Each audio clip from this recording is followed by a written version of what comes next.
Espaço de Troca. Olá, ouvinte, bem-vindo ao Espaço de Troca. Hoje nós daremos sequência às crônicas do livro Cidade Velha, Novos Cronistas, lançado oficialmente em agosto. A obra reflete sobre a memória histórica do centro de João Pessoa e especialmente da vida que pulsa no coração da nossa capital. Neste episódio, teremos mais 3 crônicas incríveis e muito espaço para debate. Sou Hugo Ximenes e estou aqui com meus amigos Maria Rodrigues. Oi, gente. Mona Lisa Aguiar. Oi, tô aqui. E Sérgio Alves. Bom dia. Antes de iniciarmos, Maria e Mona Lisa têm um recadinho importante para nossos ouvintes. Pois é, Sérgio. A gente precisa lembrar o que são crônicas e como elas se diferenciam dos outros gêneros literários. Verdade, Maria. As crônicas são textos que capturam momentos do dia a dia, muitas vezes com um toque de humor ou uma crítica social, né? Pois é, e o mais interessante é que elas refletem a vida de forma simples, mas profunda. É isso mesmo. E para abrir o nosso episódio, eu queria compartilhar uma crônica que eu escrevi. O título é até meio longo, Memorabilia Familiar no Exame de Vista. Nessa crônica, que é meio conto também, eu falo sobre o impacto do tempo na memória e na identidade da minha família. Tudo começou com uma visita ao casarão em que os meus bisavós paternos viveram, né? E hoje esse casarão faz parte de um centro comercial, inclusive com vários consultórios médicos lá. E isso foi o pretexto para reviver essas memórias, né? E algumas visões do passado, né? Quando eu fui ao oculista. Não vou falar muito, né? Vamos direto ao texto. Memorabilia familiar no exame de vista. Meu olhar jamais passou incólume ao casarão que pertencera à família paterna. Não dista muito das águas turvas da lagoa onde desembarquei. O imponente sobrado encravado no coração do Tambiá, ali queda inerte, observando com a paciência de um patriarca bíblico o entorno que se metamorfoseia. A turbidez da memória logo se dissipou quando o avistei, encolhido entre o concreto implacável de um centro comercial. A imponência de outrora se diluía na mesmice urbana, mas suas paredes ainda reverberavam ecos de um passado longínquo. Para mim, a mais concreta materialização do estranho familiar de que nos fala Freud, malgrado já não mais ostentasse feições de lar, desde que os herdeiros resolveram aliená-lo ao novo empreendimento ali erigido, um centro de compras, cujo paredão de concreto fê-lo emergir na penumbra. Tombado pelo patrimônio histórico, não puderam pô-lo abaixo, mas o despojaram dos jardins virentes que outrora circunscreviam-lhe o terreno, e ainda insatisfeitos, pasteurizaram-lhe a fachada para abrigar um complexo de consultórios médicos que rescindiam a éter. Naquela consulta oftalmológica, as gotas de fenilefrina não apenas me dilataram as pupilas. Por força da midríase induzida, minha retina como que restou exposta a cenas familiares ocultas sob as camadas do tempo. Cerro os olhos e fito a casa em que nasceu meu avô. Da prole ele fora o 6º e penúltimo. Vejo passar diante de mim a criança mirrada que chegara prematura, servindo-lhe de incubadora os próprios avós maternos. Com desvelo incansável, os velhinhos alternavam-se sob grossas cobertas para que se não dissipasse o calor vital. Vejo o patriarca diante do escrínio. Antônio Clímaco relegara ao ouvido as raízes sefarditas e se rendera ao calvinismo professado por Adélia, quiçá mais atraído pelas benesses da união que pelo desejo. Vejo uma família que vive asceticamente, congregando devotos e incréus, prosperidade como signo exterior de predestinação. Ouço o murmúrio de conversas familiares e o entra e sai de serviçais que deixam rastros da passagem do tempo. No vencer dos anos, os filhos se casam e as filhas se dão em casamento. Eis que ao pé do piano vislumbro minha avó recém-chegada ali, a dedilhar as notas lépidas de um tango uruguaio. Imarcessível, Rosa fugira do internato católico para unir-se em matrimônio. Testemunhei sua fronte aflita e o olhar que trazia inscrito o receio de um porvir desconhecido, e a sororidade que irrompia para com a cunhada que mais tarde amadrinharia meu pai. O efeito do colírio se desvanecia depressa. Olhei ao redor e de súbito já não avistei ninguém. Todos se foram dali, à exceção da tia-avó mais velha, que, desquitada, tornara a casa paterna com os filhos ainda infantes, sob o voto de não mais conhecer homem algum. Teriam ido veranear. A última lembrança talvez seja a do semblante absorto de minha distímica bisavó, que retornara da clínica no Recife e se postara à janela, a aspirar as lufadas cítricas de um limoeiro, ainda com as marcas de eletrodos inscritas em suas têmporas. Senhor, acenou-me a recepcionista, agitando as mãos a meio palmo de mim. Siga para a sala de exames, última porta no corredor à direita. O doutor já o aguarda no oftalmoscópio. Ainda aturdido pela natureza misteriosa daquelas visões, fiz o caminho inverso. Ao sair do casarão, senti um vazio imenso. Nada daquilo era meu, nem eu o queria. Enquanto o presente recobrava seu lugar, lancei um último olhar à fachada, que agora parecia um espectro do que fora. Aquelas paredes, transbordantes de histórias que um dia me foram contadas, converteram-se afinal num sepulcro de lembranças, memorabilia familiar encerrada num casulo de nostalgia que resiste à voracidade do tempo e ao progresso impiedoso que busca apagar suas marcas. Um último bastião contra o esquecimento. Que texto incrível! A maneira como ele conecta as memórias familiares com a mudança urbana é muito interessante e realmente faz a gente refletir sobre como o tempo vai criando camadas em tudo ao nosso redor. Tu tem alguma memória real que te inspirou a escrever isso? Tenho. Esse casarão existe, ele está tombado lá, né? E esse exame também aconteceu. Obviamente que essas visões do passado já entram numa margem da criatividade literária, né? Eu tentei introduzir esses elementos fantásticos no texto, até para fugir um pouco daquela ideia de que a literatura tem que ser um testemunho de experiências reais, né? Mas é um texto memorial, sem dúvida. Eu tive uma terceira avó distímica que fazia eletrochoque no Recife. Meu avô paterno nasceu prematuro e foi aquecido pelos avós dele. A esposa dele, minha avó, chegou naquela casa praticamente fugida da família, que não queria o casamento deles, né? Então, essas memórias não são propriamente minhas, mas são histórias que me foram passadas dentro da família. Muito bom. Esse texto me deu uma nostalgia, mesmo não tendo vivido nada disso. Eu não sei se é a construção ou a linguagem dele que faz isso com a gente. Ao mesmo tempo, eu fiquei me perguntando sobre a história da minha própria família. O que será que acontecia naquela época, né? Eu fiquei me perguntando. É fascinante, né? Como essas histórias fazem a gente refletir sobre as nossas próprias vivências.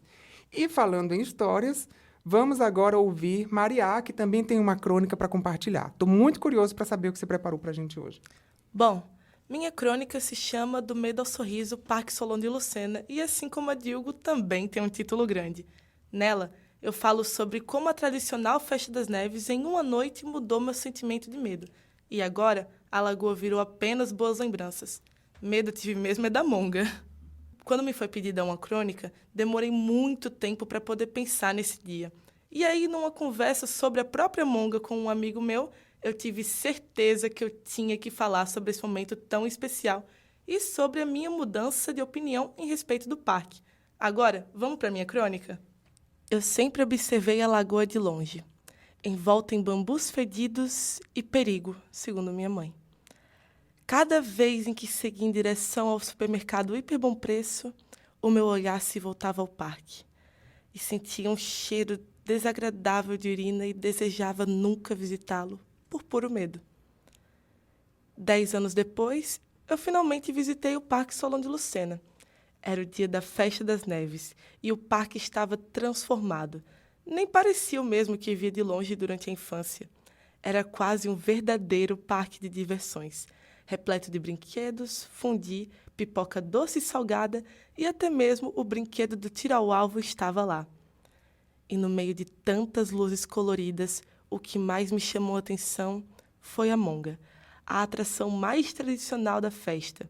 Eu nunca tinha visitado antes, e ao entrar naquele cubículo escuro, passei a me sentir um pouco insegura. Eu, que inicialmente entrei na monga com a expectativa de rir daquela fantasia de gorila de baixíssima qualidade, mas acabei surpreendida por um engenhoso truque de espelhos, e no final me vi escondida atrás de um amigo coberta de medo e louca para ir embora sem ver a tal da monga. Depois do susto, ri muito com meus amigos da situação engraçada que passamos. Foi muito estranho ver o lugar que foi marcado por medo durante toda a minha infância me tirar sorrisos tão bons. Naquela noite, eu finalmente visitei a lagoa. Foi uma jornada repleta de emoções e descobertas, mas permeada por uma doce nostalgia. Assim como a monga, a lagoa também foi transformada.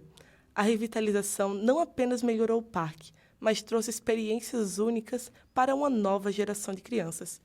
E para mim, que me senti criança naquela noite que para sempre será lembrada. Eu amei, mas eu tenho que perguntar. Porque a única vez que eu fui na monga, a fantasia não assustava nem criança. Como tu teve medo daquilo?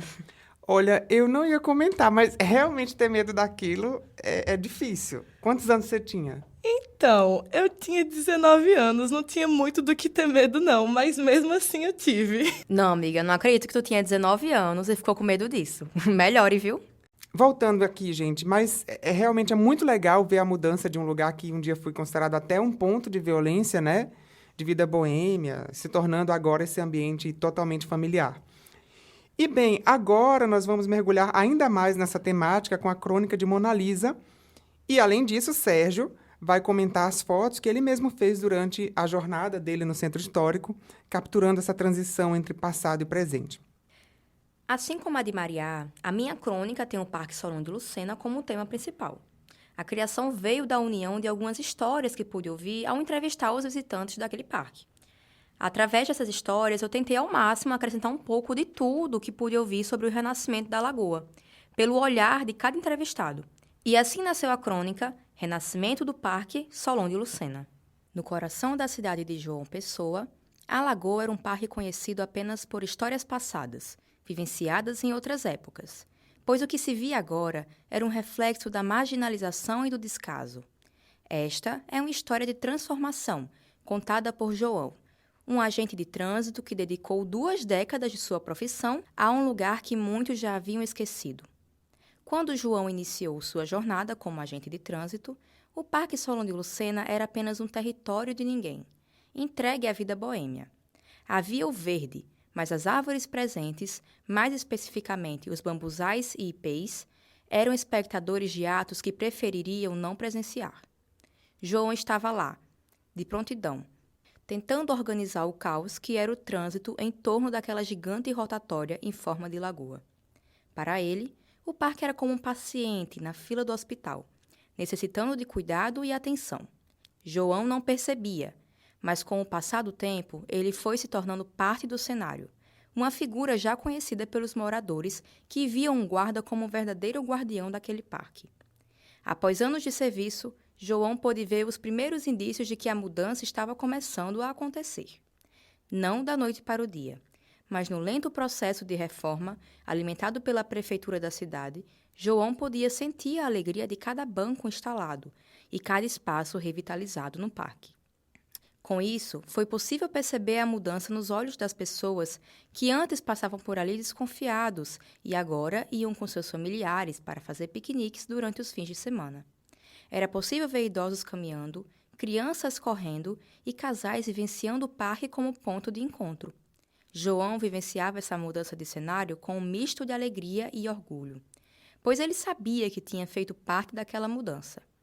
Ele havia contribuído para a nova história daquele parque, na transformação de um canto antes marginalizado, agora um ambiente familiar. Ele havia saído de agente de trânsito para agente de transformação. Por fim, o Parque Solon de Lucena se tornou um símbolo de esperança, um lembrete de que nenhum local está completamente perdido, mas sim à espera de ser o próximo a passar pelos mesmos cuidados que ele teve a oportunidade de vivenciar. Mona, eu amei como tu descreveu a transformação do parque. É muito massa isso de relacionar a revitalização do espaço com esse sentimento de esperança. Tu acredita que esse tipo de mudança pode inspirar a mesma coisa em outros lugares? Sim, com certeza. A metáfora do parque como um paciente é justamente para tentar abrir esse olhar para outros lugares que também precisam da mesma atenção. E também a conexão das pessoas com o parque dá uma sensação de pertencimento, né? Acho que isso mostra como os espaços públicos podem, de fato, unir as pessoas, as comunidades, enfim. Sérgio, agora é sua vez. Por favor, conta como foi essa experiência das fotos para o livro. Olá, sou Sérgio Alves, saúdo a todos os ouvintes e aos colegas de bancada aqui no podcast. Hoje irei me aprofundar no tema principal do livro do professor Carlos Azevedo, onde participei com uma crônica diferente sobre a história da capital paraibana, que hoje apresento aqui. Cada fotografia no Centro Histórico de João Pessoa é um testemunho silencioso do tempo. Suas ruas, algumas ainda em paralelepípedos, e seus casarões antigos, que um dia foram símbolo de prosperidade e cultura, agora enfrentam o abandono e a degradação. Esses meus registros, em uma caminhada solitária de uma tarde de domingo, foram como entrar numa máquina do tempo, onde cada imagem capturada contará ou contou uma história de glória e decadência. Os casarões, com suas fachadas desgastadas pelo tempo, ainda guardam vestígios das culturas de 3 países que moldaram essa cidade. A terceira capital mais antiga do Brasil, diferente das demais, foi fundada às margens de um rio em 1585. A portuguesa, Cidade Real de Nossa Senhora das Neves, em seguida na União Ibérica, a espanhola Filipeia de Nossa Senhora das Neves e, por último, por mais de 80 anos, a holandesa Frederica, ou Frederica. Seguindo o ritmo dos cliques da câmera, a imperial brasileira cidade Paraíba do Norte. Hoje, a nossa João Pessoa, a influência portuguesa é evidente nas varandas de ferro trabalhadas e nos azulejos coloridos que adornam algumas paredes. Os espanhóis trouxeram um toque de elegância com os seus detalhes ornamentais e jardins internos. Os holandeses também deixaram sua marca nas linhas arquitetônicas mais sóbrias e nas janelas amplas. Recentemente, ao registrar essas belezas esquecidas com a minha câmera, capturei não apenas a arquitetura, mas também a alma dessas construções. Cada fotografia é um lembrete do passado vibrante, de necessidade urgente de preservação. O abandono não apaga a história, pelo contrário, a torna ainda mais visível, clamando por atenção e cuidado.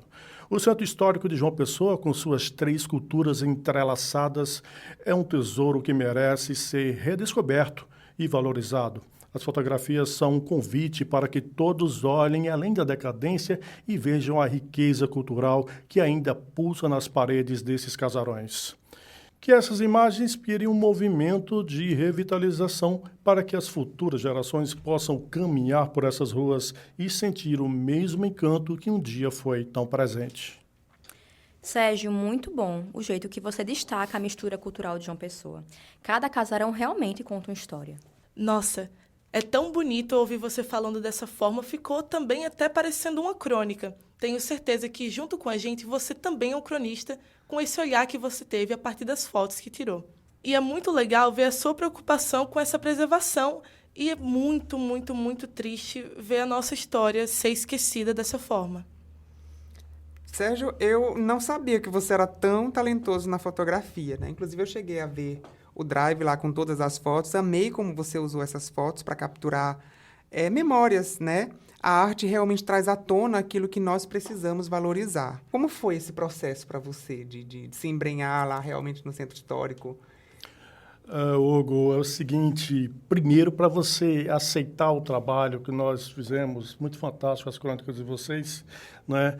Porém é o seguinte, você tem que absorver o momento, então assim, cada clique, como eu falo no texto, que é como se eu voltasse no tempo, a máquina fotográfica me reportou aquelas épocas. Então, cada casarão, né, que eu fotografei, então, não só foi a parte velha de João Pessoa, eu também fiz a Lagoa também, né?